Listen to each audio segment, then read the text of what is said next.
Oh, finally. Last one. I can't believe it's done. This is it. This is the final chapter of my 3-part series. I hope you guys have been enjoying it so far. I don't know if it's a bit too much or if it's just not really necessary, but I guess it's just there to help fill in some content. So if you're enjoying it, I really appreciate you guys, taking the time to watch the stuff. But yeah, this is it. This is how I made Free. Take a seat and watch the frames like me, 'cause there is only one of me. So please get out of my yeah, this is a tough one. When I think back to how I made this song, it's not really clear. With Sword, it was the intention of just trying to break out of that comfort zone and really get out there more. Please Kitten was just to try and make a really catchy song, and then this one, it was just I don't even know what happened. Like, it was all of a sudden. I actually didn't have a plan after those 2 songs were done, and then I think there was just like a day where I was just on the piano and I made this random tune. Actually, I put it on my story on Instagram, me playing along to a beat that I made, and that little synthy piano that I did, that was literally the start of the song. The real intention of it was just to be like a regular song. You could identify it and see how it goes, but as I played around with that tune, it just, I don't know what happened, like something clicked to me a bit where I wanted to make this track super different. I know I've done a lot of weird stuff before, but I think I've never done anything that was packaged like this. I feel like as I was making this song, there was no initial plan of what was gonna come next. Whatever sounds good in the moment, and then stick with that, then move on to the next thing, and then just keep building it up until it turned out to be this epic, transforming song that I feel like it's grown to be my favorite thing I've made. Sure, it has some issues. It's not the best in the world, but to me, it's like it felt like it was really expressing how my music would sound if this was just characterized into a song form. This would be pretty close to what it would be. There's no intention of trying to be catchy. There's no intention of trying to be different. It's just letting the music just flow out, and just whatever came naturally was just there. That's the story behind the song. There's no story. That's what made it so special, is that I was just playing around and just basically being a kid again. I'm super proud of myself, and that's saying something really weird. What more can I say? Let's get into the session. Alright, that's here we go. This is it. What's really unique about this song compared to what I usually do, it's very vocal oriented. As you can see, there is a lot of layering of vocals here, in contrast with the actual instrumentation itself.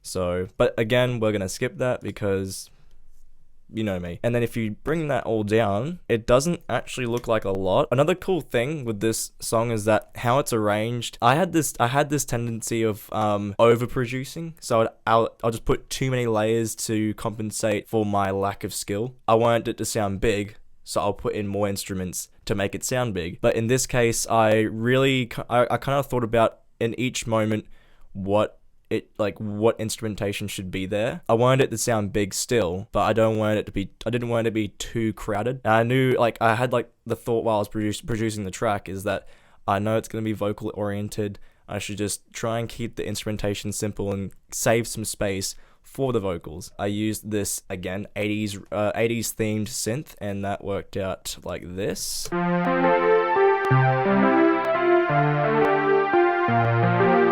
At the time, I was really keen on where that tune was going to take me, and it led to this. And I kind of built up on top of that as well. The next thing I did was, again, the drums. Those were drums that I have programmed myself, but I also add in a lot of different loops. I feel like if you add some loops in there, it makes it sound a lot more interesting than it should be.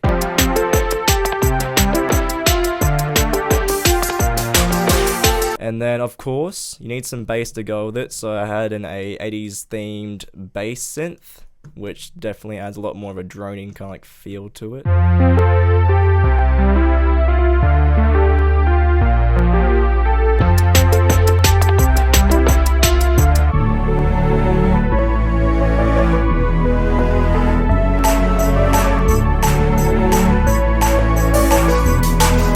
That will go into into that crazy section later on, but we won't discuss that one just yet because I want to leave it for last, because that one was the most challenging part anyway, and then we'll go back from here and then go all the way along back up to the end again. So this section here, that was the first thing that I made. That was done. That's the point where I thought I was going to just stick with that tune and just make a song out of that. But then obviously with me being just naturally a stupid person, I decided to just kind of like make it different and find a way to just transition everything into this crazy thing. But I knew I wanted it to gradually get bigger and better, and I knew I wanted to start off soft, and that brings me back to the guitars over here. All the guitars in this section are like heavily delayed too, so this is the main guitar noise.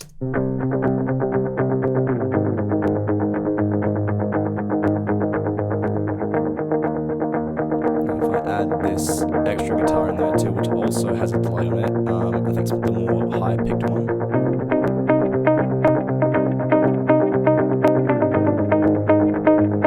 I add in like this really sad synth in there. So it's kind of like just drones along there. There's no nice things to hear about it. It's just one note.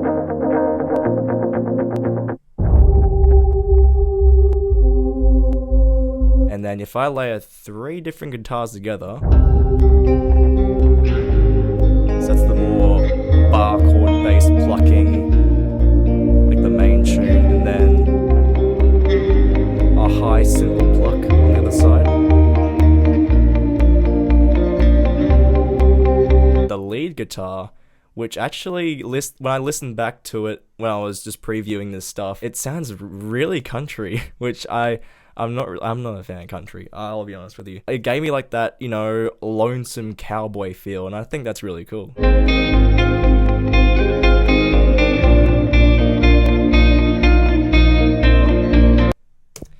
And, oh wow. Alright, and when it starts gradually moving up, it gets into the more epic, I call it the epic section. It's a lot of orchestral elements.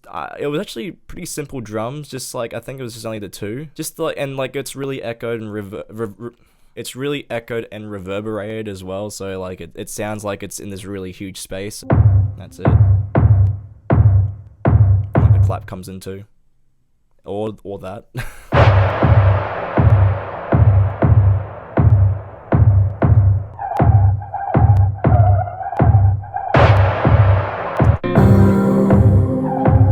That's played on the 1 usually just to help kind of like drive it more, so it's,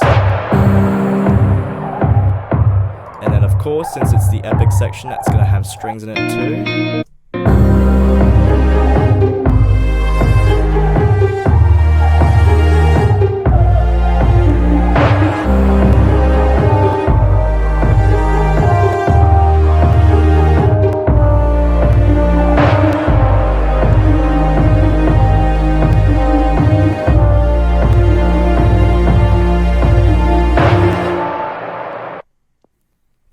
Wow, you can tell this is a big song because this is the 3rd time it's crashed on me. Not only does the tune change, but the actual tempo changes. Yeah, look how big of a jump that is. It goes from 120 to 173 up straight, and that will go into the section where the ascension of the track. So this is where this is the main beat switch, where it goes from the first half is just dreading about how I'm being different and why I feel this way, and then the second half is like saying to myself, wait, appreciate this, you got this, you're cool, alright, it's cool to be different, just have fun with it. And that's why it's so upbeat for this next half, is because it's just me appreciating how different I am. I start off really simple, just the bass synth to kind of like help bring the angelic vocals of mine out. That's it. And then reintroducing the strings I used before, if my computer would let me.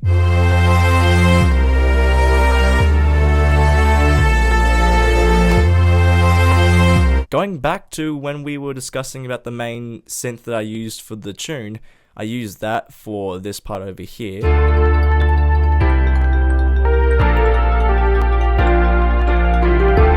Yeah, this is like an arpeggiated mallet just to help add a bit of twinkle to it. Then bringing back the kicks as well.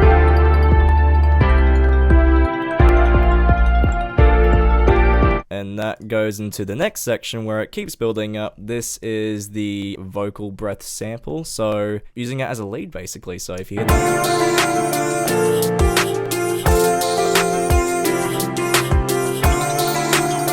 you have the hip hop drums there too, the hip hop drum loop, which I didn't make unfortunately, but it's there. But the piano though, the actual piano, again, I use the real one over here behind me.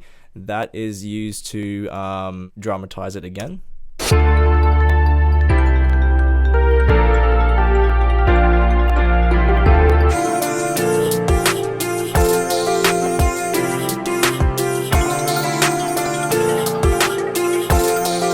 Then back into the section we discussed before.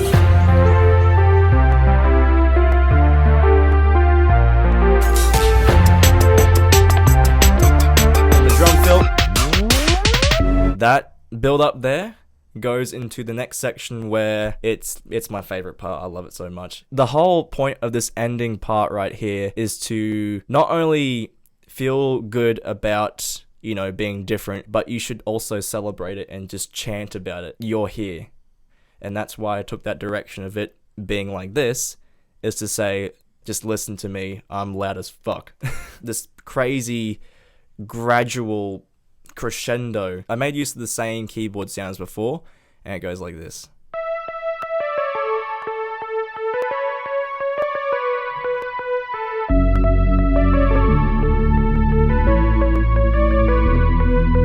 Add some strings, per usual.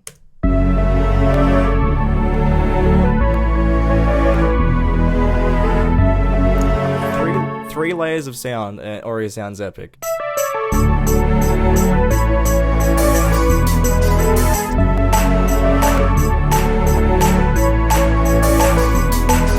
Just to add a bit of punch to it as well, I add in these different drum fills and some more percussive elements just to make things super fast, and it just goes straight into that main section.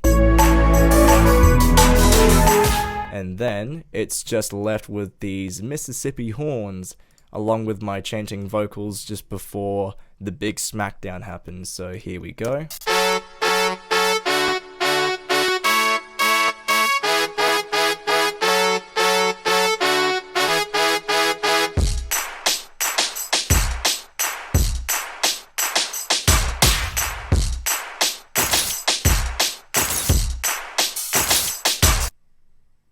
Stop crashing on me! Yeah, as much as I wanted it to be super loud, the drums, I couldn't do that because it would mess up the entire mix. So that's why it sounds a bit held back, but once you bring it all forward, it sounds super hard. And the strings.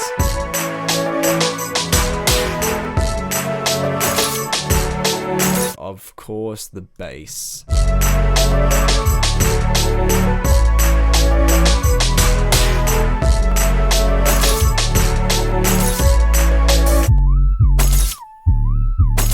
That super cute thin synth as well. Just like it's like stabbing horns almost to add, just to kind of like help finish the track off.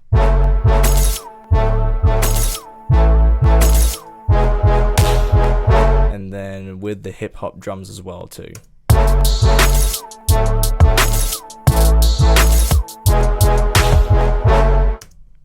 Done.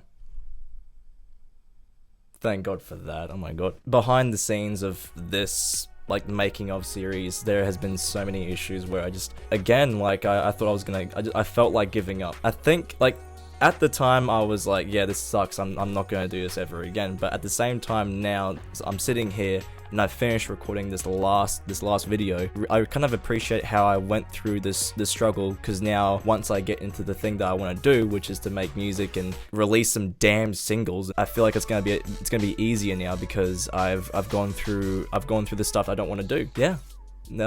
With that in mind, thank you again. I really appreciate you guys. Till next time, catch you later. I'm an outsider, lock me out of the house. I'm a mountain climber, you can never pin me down. I'm a south under, you can never touch me now. I'm a proud rider, yeah, my words are no